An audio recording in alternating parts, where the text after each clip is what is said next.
All right, does Paul Ryan have the votes to cram this thing through? The Republican leadership is still putting a good public face. All right, behind closed doors, it's a very different situation. According to reports today, at least 25 Republicans will vote no.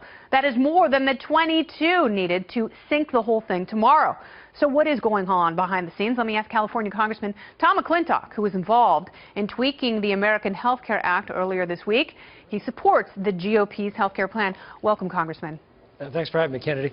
All right, so let's talk about this a little bit, because I know you have some objections to the bill. What have your biggest objections been? Well, I wish we had done one comprehensive measure that would repeal Obamacare in its entirety and replace it entirely with the free market reforms we've talked about for 8 years.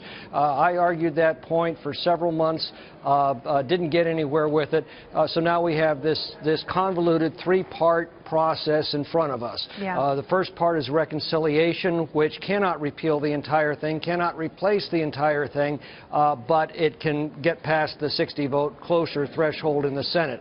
Then they're relying on administrative actions by the HHS Secretary, yeah, which is good if the courts allow them to do those things, and then they're relying on follow-up legislation that requires 60 votes. That's a very speculative process. For me, the question comes down to now, if all we can get is the reconciliation bill, is that going to be an improvement over our current system? Is it at least going to move us in the right direction? And I think the answer to that is yes. I don't want to oversell it. Yeah. A lot of the criticisms that you made, I agree with. But I think in balance, it's going to improve the system. It's going to move us in the right direction. It's going to create momentum for the other reforms that are necessary to produce a truly competitive and healthy market.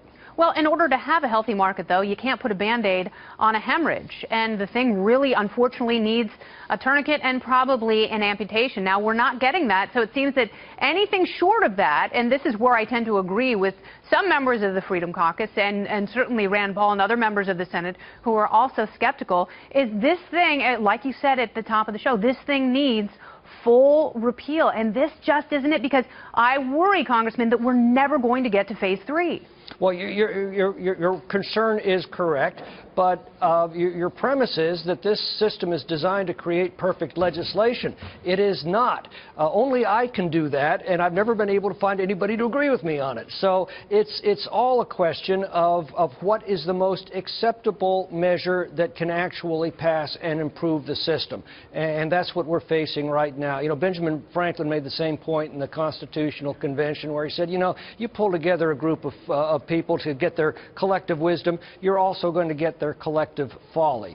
That system is not going to produce perfect legislation, yeah, but this is pretty good, and we'd better grab it while we can. All right, Aristotle said, seek the counsel of the wise and the many, and I fear that the wise have unfortunately been left out of the process. Now, I know the president campaigned on full repeal and replace. Is that how you also campaigned in 2016? Yes, absolutely. And by the way, tax credits were always a part of that. A system that would support folks so that they will have at least a basic plan within their financial reach. That's always been part of the discussions. It was part of Tom Price's original legislation. Yeah. So that's, you're correct in a sense, it's a subsidy. But if our other policies take hold, incomes rise, health care costs decline, the importance of those tax credits will naturally recede. All right, what have you said to members of the Freedom Caucus who have been, they have been given, I guess, permission by that powerful group to vote as they wish, vote their conscience? So what have you said to members of the Freedom Caucus and others who have privately and publicly declared that they will vote against the AHCA? Well, I would urge them, just as Benjamin Franklin urged the Constitutional Convention, to doubt a little of their own infallibility. All right, and what happens if this thing doesn't get the required votes tomorrow? Who is the scapegoat? Who takes the political fall? Is it the president or the speaker? I think the ultimate effect will be to be a major setback to the Trump administration's other policy objectives. I think it has ramifications now far beyond just health care reform. Yeah, absolutely, because, you know, it has been the going wisdom that your party, the majority party, cannot tackle tax reform and health care at the same time. So if this bill dies, what happens next? Well, you know, the president made the point the other day. You know, we've campaigned on this for 8 years. We've now been given all of the means of achieving this. If we can't do that, why would people want to re-elect us? And that's a hard question to answer right now. So is that the biggest worry for members of your party, that they will not be re-elected in 2018? Is it only about self-preservation and not about preserving freedom and the union? No, of course not. I think you missed my point. My point is we made this promise. It's our responsibility to keep that promise. Yeah.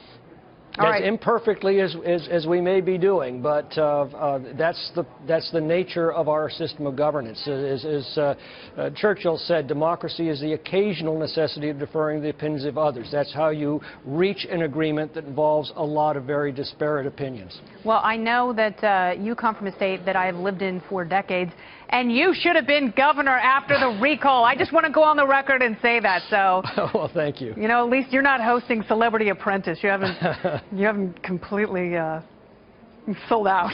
Well, thank you. All right, keep fighting the good fight, Congressman. Come back.